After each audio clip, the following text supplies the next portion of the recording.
Section 1. Hi, can I help you? I'd like to find out if you have any excursions suitable for families. Sure. How about taking your family for a cruise? We have a steamship that takes passengers out several times a day. It's over 100 years old. That sounds interesting. How long is the trip? About an hour and a half. And don't forget to take pictures of the mountains. They're all around you when you're on the boat and they look fantastic. Okay.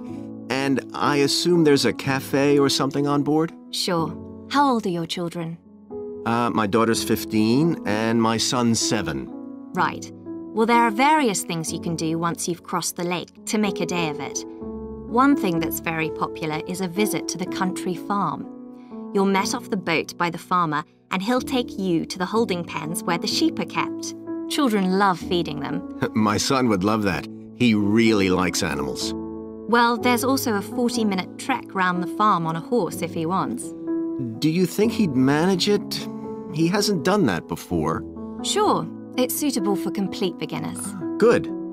And again, visitors are welcome to explore the farm on their own, as long as they take care to close gates and so on. There are some very beautiful gardens along the side of the lake which also belong to the farm. They'll be just at their best now. You could easily spend an hour or two there. Okay, well, that all sounds good. And can we get lunch there? You can, and it's very good, though it's not included in the basic cost. You pay when you get there. Right. So, is there anything else to do over on that side of the lake? Well, what you can do is take a bike over on the ship and then go on a cycling trip. There's a trail there called the Back Road. You could easily spend 3 or 4 hours exploring it, and the scenery's wonderful. They'll give you a map when you get your ticket for the cruise. There's no extra charge. What's the trail like in terms of difficulty? Quite challenging in places. It wouldn't be suitable for your 7-year-old. It needs someone who's got a bit more experience. Well, my daughter loves cycling, and so do I, so maybe the 2 of us could go, and my wife and son could stay on the farm. That might work out quite well. But we don't have bikes here. Is there somewhere we could rent them? Yes, there's a place here in the city. It's called Ratcheson's. I'll just make a note of that. How do you spell it? Ratchesons.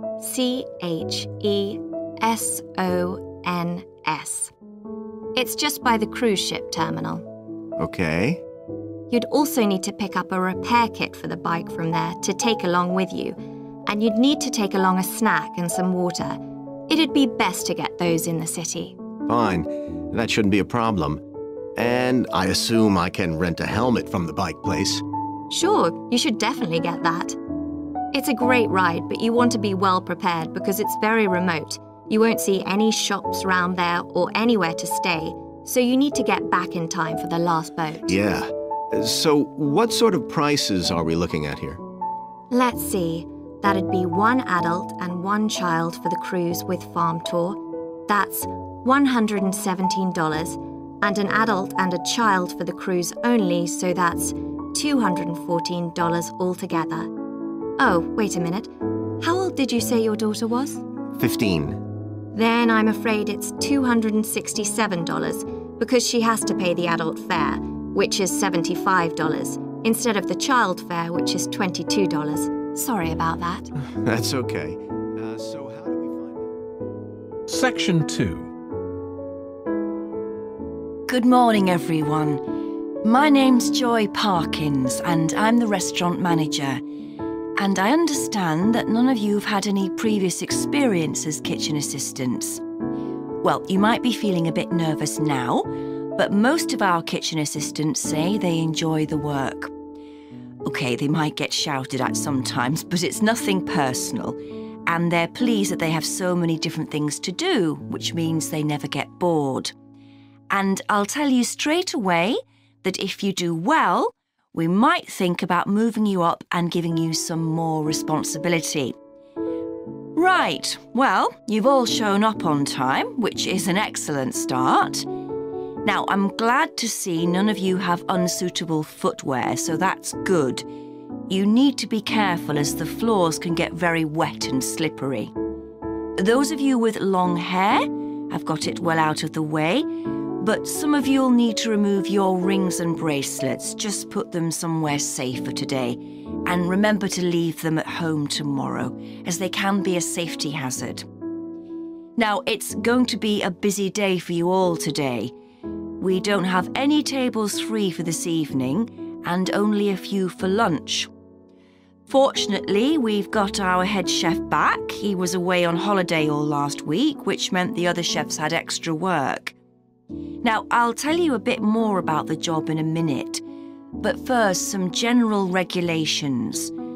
For all of you, whatever your age, there's some equipment you mustn't use until you've been properly trained, like the waste disposal system, for example, for health and safety reasons.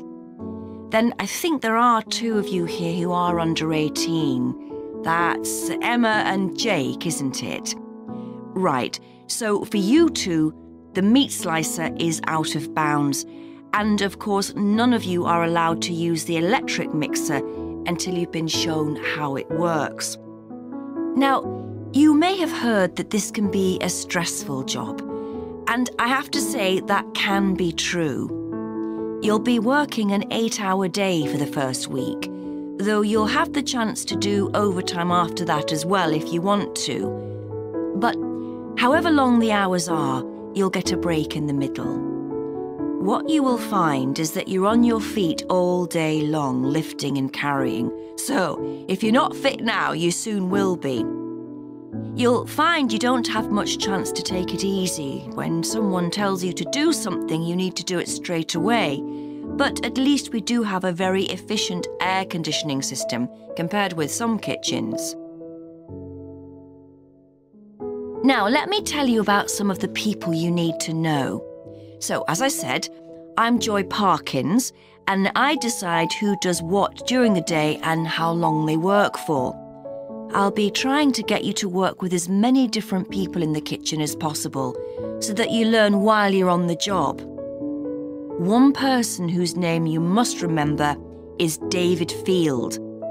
If you injure yourself at all, even if it's really minor, you must report to him, and he'll make sure the incident is recorded and you get the appropriate treatment.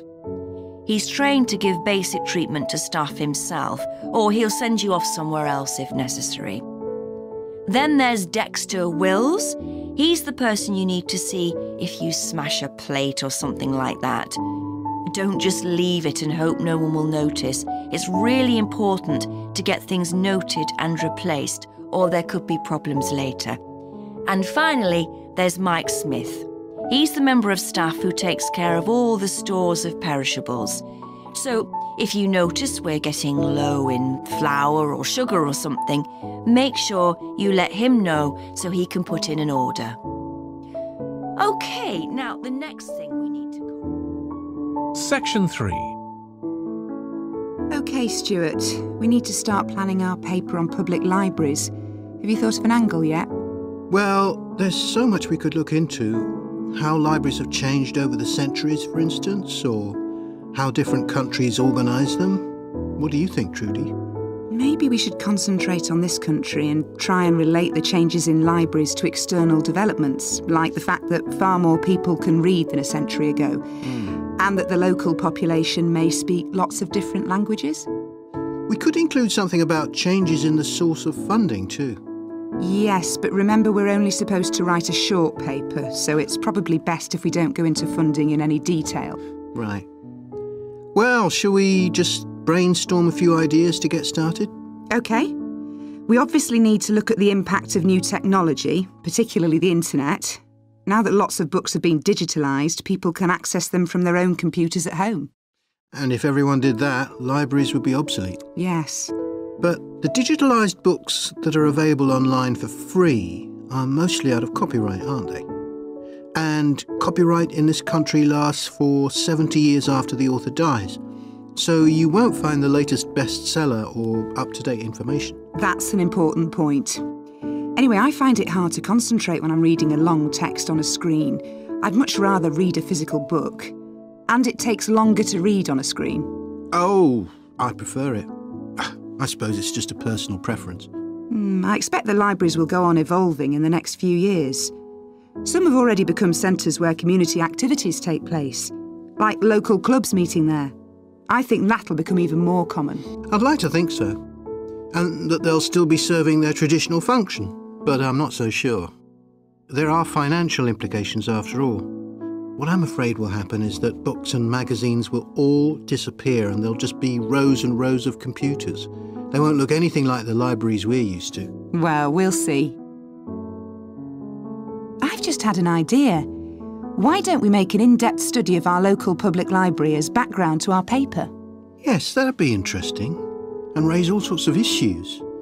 Let's make a list of possible things we could ask about, then work out some sort of structure. For instance, we could interview some of the staff and find out whether the library has its own budget or if that's controlled by the local council. And what their policies are. I know they don't allow food, but I'd love to find out what types of noise they ban. There always seems to be a lot of talking, but never music. I don't know if that's a policy or it just happens. I've often wondered. Then there are things like how the library is affected by employment laws. I suppose there are rules about working hours, facilities for staff and so on. Right. Then there are other issues relating to the design of the building and how customers use it. Like, what measures does the library take to ensure their safety? They'd need floor coverings that aren't slippery, and emergency exits, for instance. Oh, and another thing, there's the question of the kind of insurance the library needs to have, in case anyone gets injured. Yes, that's something else to find out. You know something I've often wondered? What's that? Well, you know they've got an archive of local newspapers going back years. Well, next to it, they've got the diary of a well-known politician from the late 19th century. I wonder why it's there. Do you know what his connection was with this area? No idea. Let's add it to our list of things to find out. Oh, I've just thought, you know, people might ask in the library about local organisations like sports clubs. Well, I wonder if they keep a database or whether they just look online. Right. I quite fancy finding out what the differences are between a library that's open to the public and one that's part of a museum, for example. They must be very different. Then something else I'd like to know is... Section 4. In public discussion of business, we take certain values for granted. Today, I'm going to talk about 4 of them: collaboration, hard work, creativity, and excellence. Most people would say they're all good things. I'm going to suggest that's an oversimple view. The trouble with these values is that they're theoretical concepts, removed from the reality of day-to-day business. Pursue values by all means, but be prepared for what may happen as a result. They can actually cause damage, which is not at all the intention. Business leaders generally try to do the right thing, but all too often the right thing backfires if those leaders adopt values without understanding and managing the side effects that arise. The values can easily get in the way of what's actually intended. Okay, so the first value I'm going to discuss is collaboration. Let me give you an example. On a management training course I once attended, we were put into groups and had to construct a bridge across a stream using building blocks that we were given. The rule was that everyone in the team had to move at least one building block during the construction. This was intended to encourage teamwork. But it was really a job best done by one person. The other teams tried to collaborate on building the structure and descended into confusion, with everyone getting in each other's way. Our team leader solved the challenge brilliantly. She simply asked everyone in the team to move a piece a few centimetres to comply with the rule, and then let the person in the team with an aptitude for puzzles like this build it alone. We finished before any other team.